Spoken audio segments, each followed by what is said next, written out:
Lembra quando eu falei aqui no programa de ontem? A gente tem que cuidar do corpo, a gente tem que cuidar da mente, mas a gente também tem que cuidar do espírito, porque é nessas horas que a gente realmente fica mais com os nervos à flor da pele, vamos dizer assim.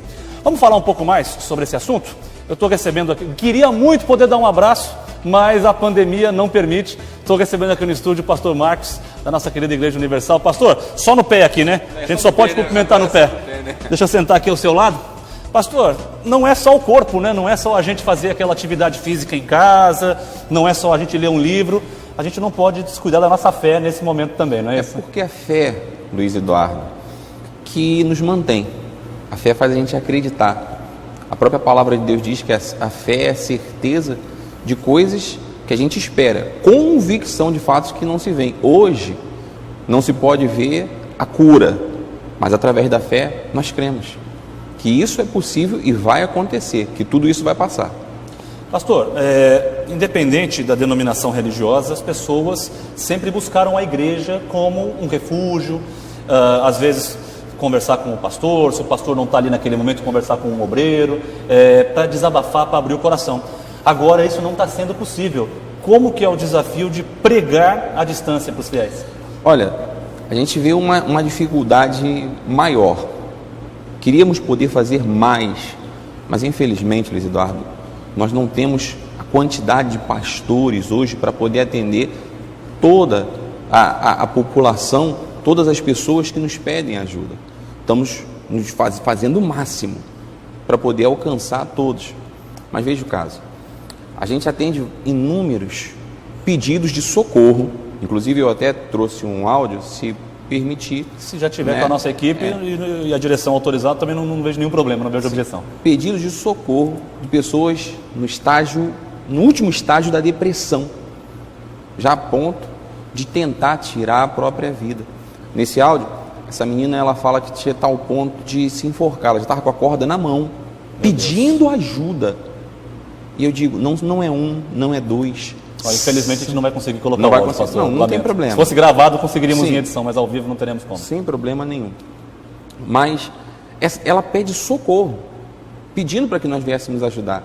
Esses dias nós estávamos ali no estúdio, nos preparando para a gravação dos programas normal da igreja, e de repente a gente falou assim, vamos fazer o seguinte, vamos sair daqui, vamos gravar indo na casa das pessoas agora que estão pedindo socorro e os pastores dando assistência. Uma outra menina já sofrendo depressão há 10 anos, pedindo ajuda, e a gente falou assim, vem cá, se não tivesse essa assistência agora, o que você faria? Ela teria tirado a vida. Meu Deus.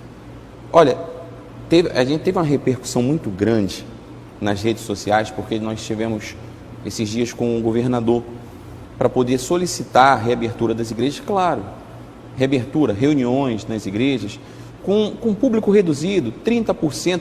Imagina só. Você é a favor de reabrir a igreja? Claro, com certeza. E que comece a ter as reuniões. Por quê? Porque, poxa, o que é 30%?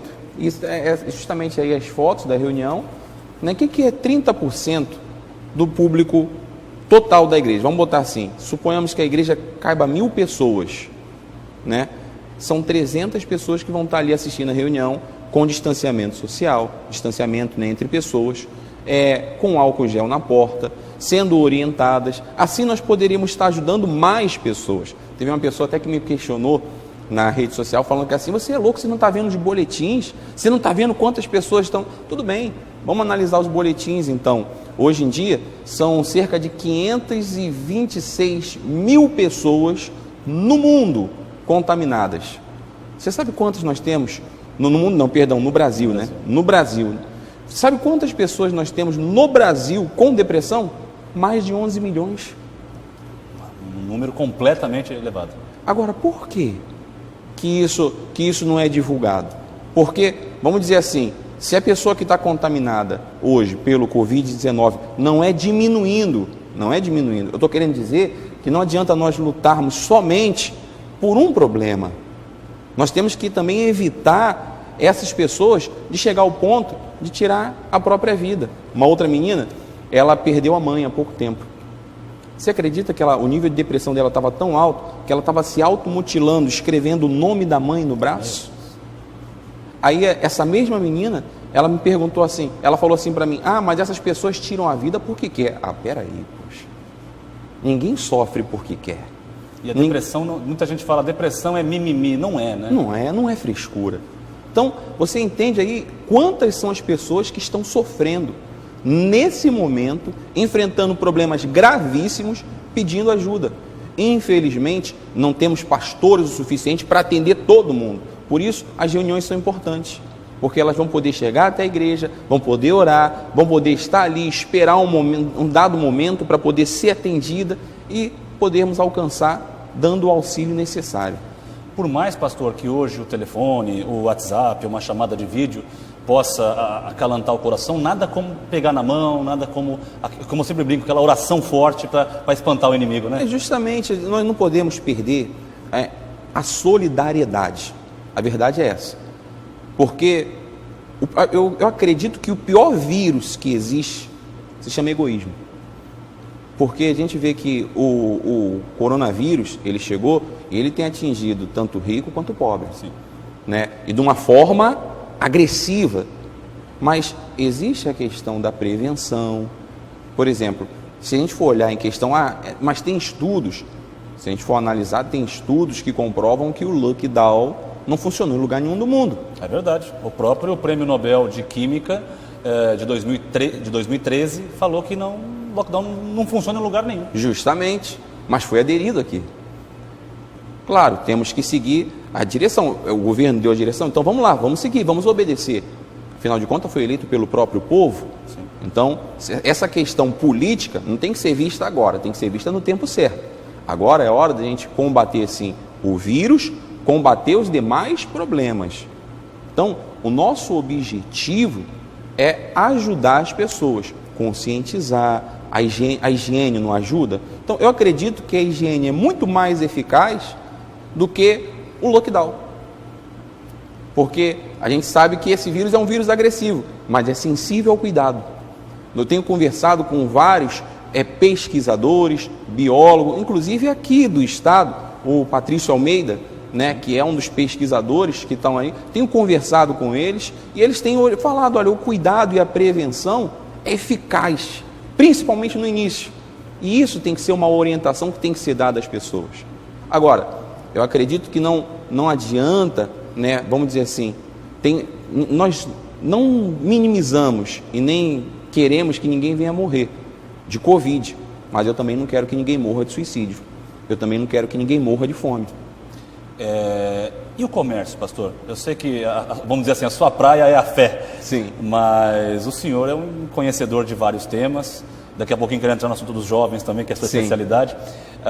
Como é que o senhor vê esse comércio? A quantidade de empresários que estão falindo e, por que não, alguns pensando em tirar até a própria vida, porque estão vendo ali folha de pagamento atrasada, os impostos continuam chegando, o Estado, por exemplo, não parcelou o ICMS dos empresários. Como é que o senhor vê essa questão do comércio fechado também, à força, né, à base de decreto? Pense comigo, Luiz Eduardo. Esses dias a gente teve aí uma notícia, vamos dizer assim, bombástica, nacional, falando da saúde do nosso estado. Como é que você vai conseguir material? E mostramos agora há pouco também a nossa ida. Justamente, a entrevista que deveria ter entrado, né? Mas tudo bem, eu não vou entrar nesse ponto. Mas, vamos lá. Precisa-se de remédios para tratamento, precisa-se de respiradores, tudo isso vai conseguir como? Mas é recurso federal, o recurso federal é que tem que mandar, mas consegue-se como? Através de impostos. Se o comércio não está aberto, como é que vai girar, vamos dizer assim, a roda, né?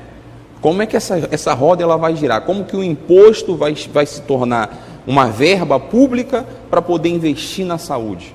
Não tem como. Então, eu vejo que é aquela questão, voltamos na questão do isolamento social. É importante? Sim, para aquelas pessoas que hoje, né, são de risco. Essas pessoas têm que ter um cuidado maior.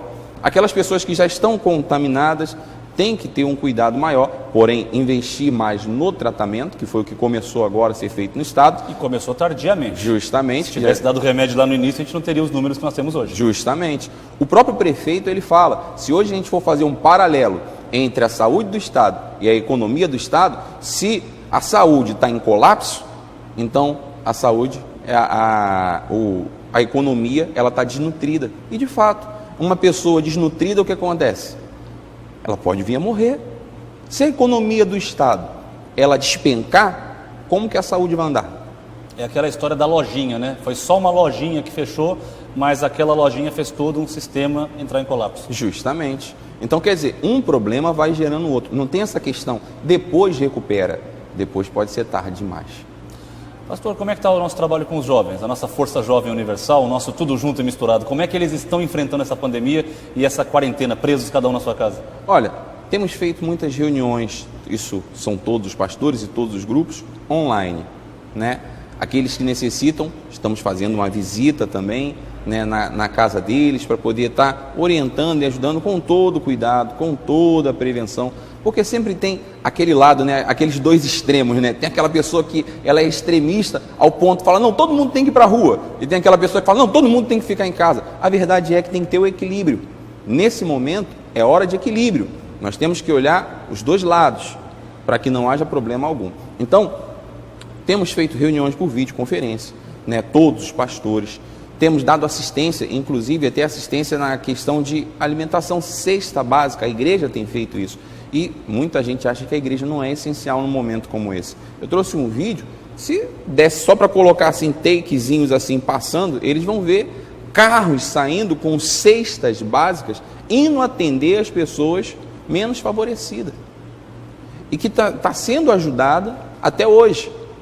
Só que no estado, Luiz Eduardo, já foram mais de 5 mil cestas básicas distribuídas pela Universal. 5 mil cestas. Mais de 5 mil cestas básicas. A gente está vendo, inclusive, as imagens que foram cedidas pela Igreja Universal. Pode falar, pastor. Então, agora, como esse trabalho ele é essencial? Claro, aí tem gente que fala assim, poxa, então pode ser feito na igreja, em casa, a oração, pode ser feito. Entenda, uma pessoa que está passando por um problema de saúde, está num quadro um pouco mais elevado, vamos trazer hoje para o Covid-19, está com o pulmão 80%, 70% comprometido, tem como atendê-la pelo telefone? Não tem como. Tem como falar para ela, olha, fica em casa? Não tem como, ela vai ter que ir para o hospital. É a mesma coisa, existem pessoas que estão sofrendo a tal ponto que não dá para ela ficar em casa. Ela precisa, às vezes, sair para que possa ser ajudada. E isso, o nosso próprio prefeito falou ontem numa entrevista aqui contigo. Sim. Né, que a gente observou. Bom, estou vendo aqui a notícia, por exemplo, a revista Veja publicou: coronavírus, Brasil vai começar a testar a vacina de Oxford, da Universidade de Oxford, para a Covid-19. As análises contarão com voluntários soronegativos, ou seja, que não entraram em contato com a doença. Já é aquela luz no fim do túnel? A gente acredita que já é um caminho, embora a gente sabe que as vacinas, né, elas vão começar a ser testadas, mas elas só se tornam eficazes mesmo depois de um ano, né? Eu acredito, e isso é uma questão pessoal, que o segredo está em investir no tratamento no início. E claro, com os remédios certos. Você vê, a gente tem aí uma polêmica muito grande, né, da hidroxicloroquina, da cloroquina, essas polêmicas que são remédios que a gente vê que está ajudando no combate. Tive conversando com vários pesquisadores, eles estavam falando, se for no início, funciona. A ivermectina, por exemplo, né? Se for no início, funciona. Agora, por que esse medo? Se estamos numa guerra, se realmente é uma guerra, por que esse medo de divulgar? Aí entra a questão política de novo, né? Aquela questão de politização de remédio. O senhor é a favor do uso da hidroxicloroquina? Olha, eu vou ser sincero, a gente está numa guerra, não está? Sim. A hidroxicloroquina, há um tempo atrás, ela não tinha nem prescrição médica. É um remédio que já tem mais de 60 anos no mercado. Veio da quina, da Amazônia peruana, passou para a cloroquina e agora para a hidroxicloroquina. Já é um remédio que vem sendo estudado e atuado em muitas doenças. Ou seja, se nunca fez mal, vai começar a fazer mal agora? É um pensamento que eu tenho. Mas não é comprovado. Tá bom, se não é comprovado, mas não tem ajudado tantas pessoas, por quê? Me explica o porquê que muitos que têm sido curados, inclusive políticos e às vezes até doutores envolvidos com políticas, muitos que têm sido curados, escondem qual foi o tratamento. Então, Dr. Calil, Dr. Davi Wip, tentaram esconder, mas no final acabaram falando, foi com o uso da hidroxicloroquina, associado a outras medicações. Claro, não estamos querendo dizer que é a solução, mas se está ajudando, por que não, né? Time que está ganhando se mexe? Claro que não. Pastor, obrigado pela presença e dizer que a porta da TV está sempre aberta. Não venha só no programa da Igreja Universal, venha mais vezes para a gente bater esse bate-papo certo, aqui. e pode contar com a gente. E é a mesma coisa, a recíproca é a mesma. Precisou da gente, as portas estão abertas. E arrebentou, como sempre. Tá certo. Obrigado, pastor. Pode ficar à vontade. Eu vou chamar um intervalo comercial. Na volta a gente continua com o Balanço Geral. Tem muita informação ainda pela frente. Não sai daí.